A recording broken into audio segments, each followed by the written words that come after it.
Hey, what is going on, guys? This is the SS Ultimate Goku back with another video to talk about the return of Saturday night's main event, and to talk about a lot of the things that I was looking forward to this. I didn't really think much of it, other than the two things that were going to happen, and that was this man, Jesse The Body Ventura, returning on the mic for commentary. And then obviously seeing Cody Rhodes with the Winged Eagle Championship. I'm like, I look at this and I'm like, how do you return this title just for one night at this point? Now, as everybody knows, because I've talked about this before, I'm not a big fan of the Winged Eagle compared to other people. I do love the Winged Eagle, but I don't really like it as much as a lot of the other people do. I prefer the Big Eagle Championship, or the Attitude Era Championship, as it's also called. That was always the WWE Championship. That was always my favorite and always will be. I think that title should have been the champion forever.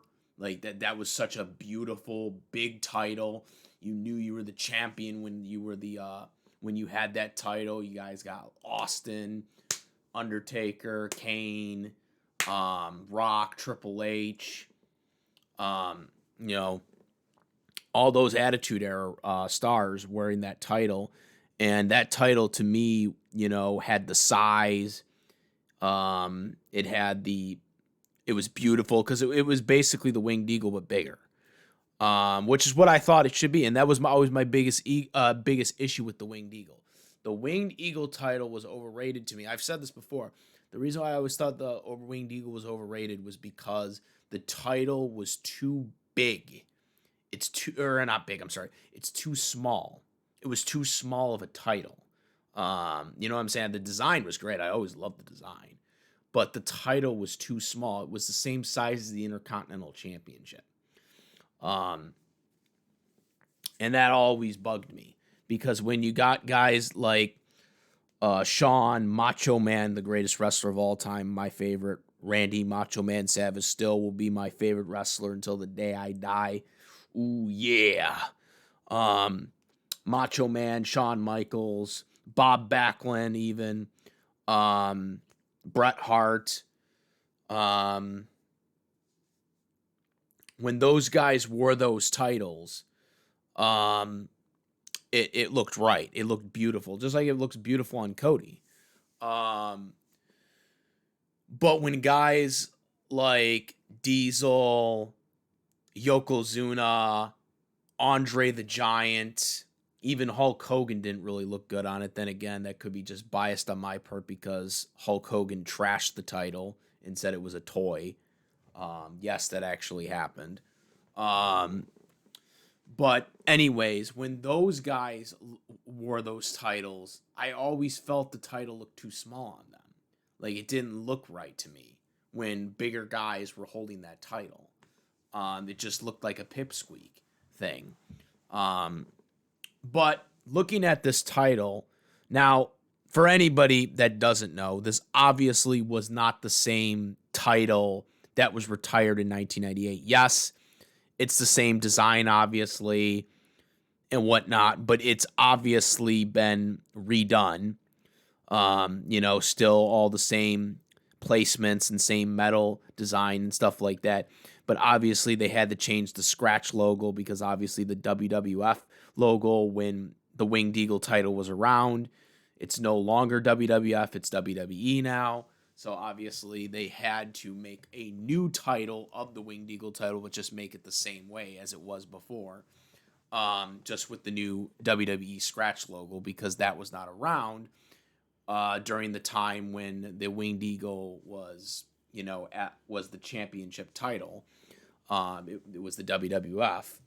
So they had to change that, but everything else is pretty much the same. It's the same. The placements, the plaques. They made sure you looked at you. They made sure, like when they were putting the belt up or whatever, when they raised it, like you could tell it was the same other than the scratch logo. Um, everything was pretty much the same, the side plates, and whatnot. Um, me looking at that title, and I know this was a one night thing. Looking at that title, and Cody did retain, obviously, but looking at that belt, I don't know how you go back to the trash that they currently have as the title. Because you know me, as much as I always thought the Winged Eagle was overrated because it was too small of a title, I prefer this title 100 times to next Sunday over that fucking current title that they have.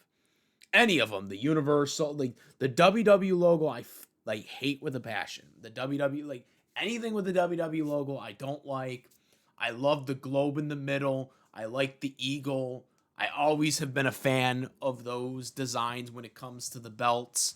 When they started taking away the eagle and the globe in the middle, I started to hate the titles because that's what I want to see. When you're the world champion, you're the champion of the world, right? You're the champion of the world.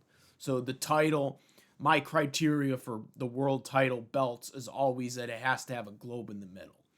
Um, you know what I'm saying? And when they took that away, they really took away the identity of the title. And that's why I hate the spinner belt with a passion, because the spinner belt was what started that trend. Um, you know, um, but yeah, the title's such a beautiful title, and they did make it a little bigger. It's definitely a little bigger than what it was before. Um, when it was retired. It's still small, but it works on Cody. It works on Cody Rhodes because Cody Rhodes isn't like, a giant or whatever. He isn't, Andre or anything like that. So it works on him. But again, it's a title, it only works on certain people for a reason, because it's a very small title. It's a great design, but it's too small. And that's why they had the Big Eagle title, which I thought the Big Eagle, I really wish they would bring that title back, an updated version of it. It doesn't have the nameplates on it, obviously. And that's why they replaced it with the Undisputed title, because the Undisputed title had a nameplate on it, which that was kind of what they wanted to do, because WCW came up with that idea, and that's what they had on their world title. And so they kind of adopted that, and now they have the logo plates, of course, obviously now. But, you know, I really wish they could have done something where they updated the Big Eagle title with the nameplates on it and bring that title back. But like, I know this again. I know we're saying a broken record right now, but I don't know how you go back to that trash title on Raw or SmackDown or whatever when Cody comes out again. How you go back to that trash title after you see that beautiful Winged Eagle title come out like that. Like I don't know how you do it. Cody made sure everybody's seen it once he did his entrance and revealed, the firework pyro and stuff like that. It's what he wanted. But again, I want it to be a permanent thing now. I'll take that title. I'll take the Winged Eagle over the goddamn trash gold WWF or WWE logo any day of the week. So that's my thing. I hope they bring that title back permanently. Hopefully it leads to it being permanently brought back.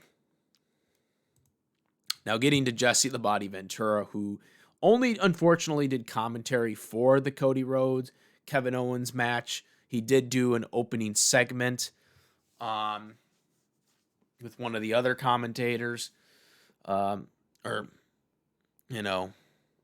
backstage guys. But anyways, he only did one match, which I was very upset. Jesse did say on one of his interviews that he was expected to do 2 matches. So I'm not sure why it only went to 1. Maybe there was a misinformant. I don't know. But that's what Jesse had claimed. Maybe he just got that mixed up with the opening segment he was doing. I don't know. But I was kind of upset about that because I wanted to see more of Jesse Ventura commentating. When Jesse the Body Ventura did this match, he was spot on. You could see him picking it up as the match was going on. He had so much psychology, and obviously Jesse the Body Ventura hasn't been watching the product extensively like others. He moved on with his life when he left WCW. He did do a couple appearances with WWE over the years, which in this broadcast they kind of made it seem like Jesse hadn't been with the WWE for like 40 years or whatever, which wasn't true. He did a guest appearance in 2009 and actually did guest commentary for the main event of Raw that night. He also did a couple appearances during the Attitude Era, obviously, as a special guest referee, and a couple of appearances here and there on SmackDown and Raw. And obviously he got a Hall of Fame induction in 2004. So I was kind of upset. Upset about that. They were making it sound like he hadn't appeared. I mean, he was sparingly, obviously, because of the whole royalties issue with him and Vince McMahon. But I didn't like that kind of that rhetoric that they were going with here.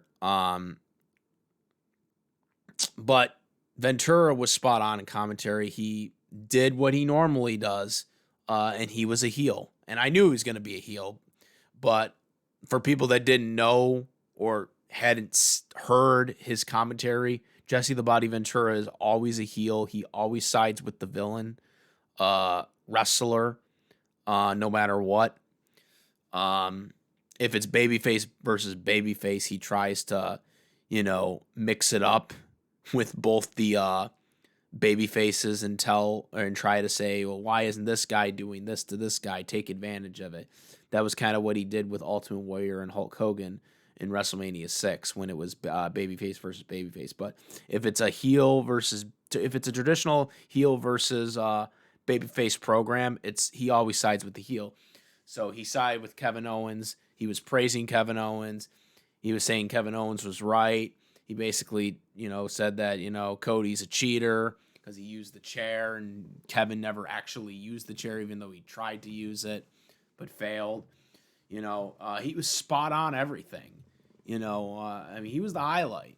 He was the highlight. I think he was truly the MVP of the commentary, and I'm not just saying it because he returned, but he knew what he was doing, and obviously he's been sparingly watching the product.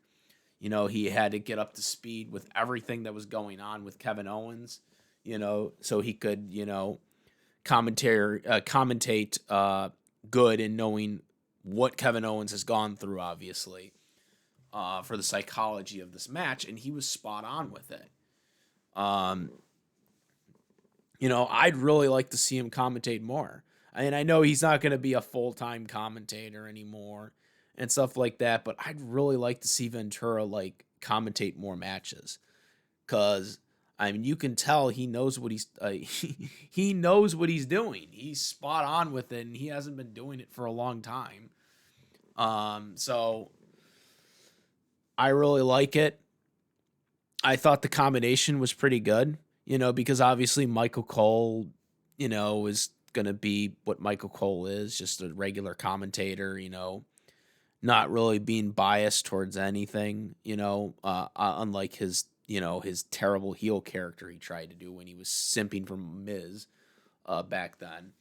And that's what another thing, people that are new wrestling fans right now don't know what a real heel commentator is. They don't know what a real heel, because the only thing they can think of is how Michael Cole was just siding with Miz all the time, as their closest thing of what a heel commentator is. That's not a heel commentator. Michael Cole was a terrible heel commentator. Jesse the Body Ventura is a real heel commentator. And I really like it because it's something that we've been missing for years. We've been missing a villain commentator. The King was doing that for a while until they decided to just make him a babyface again. We've been missing the heel commentator element. So I really like this. I really like it. It's something that we've been missing for years. McAfee is always going to be kind of out there because he's a sports guy and stuff like that. So he's really made to be a babyface. Michael Cole kind of plays both sides, but mostly with the baby faces. But Ventura, he's always the heel. He's always been a heel wrestler, and he was always a heel commentator. So the balance here is really good. And this is what I think they need to do more of. I think we need more heel commentators. That was the one thing. That was the highlight of this. This is what we need. We need a heel commentator. Jesse the Body Ventura can't be the only person who can be a heel in 2024 when it comes to commentary. Okay? He's showing you the blueprint. You need to start getting somebody like that in there. It worked perfectly. That is the missing link when it comes to commentary in this day and age in the WWE, is they don't have a true heel commentator. It's always these babyface commentators. And obviously you got to have some babyface commentators, but you also need to have a villain commentator. Corey Graves and Wade Barrett, they could be heel commentators, but, they don't really make them heel commentators. They just kind of make them, kind of try to be unbiased and objective and whatnot. Corey Graves was trying to be a heel commentator back on Raw, but now with Wade and Corey together, now it's like I don't know where they're going with it. I need someone who's more like Jesse. That's really definitively siding with the villains. And then you have the balance of the babyface commentators, like a Michael Cole and a Pat McAfee. Like I said, I don't know if he'll do it more often, but I'd really love to see Ventura do more. I really love to see Ventura do more commentary. I know he's old now. He's older, but I'd really like to see him do it more. I hope he comes back to do more. I know he's going to do Saturday Night's Main Event again in January, but I really hope that we get to see him more on the mic the next time, more on the commentary next time, and I hope we see him maybe on a Raw or SmackDown, maybe on a pay-per-view. He kind of hyped that one up too. Let me know what you guys think. What did you guys think of Saturday Night's Main Event? I absolutely enjoyed it. I had a blast. Let me know what you guys think. Comment, rate, flick this video to my videos. Please subscribe. Hit the notification bell for latest contents. Thank you. And that is all it, guys. I am the Ultimate Goku. I'm out of here. Peace.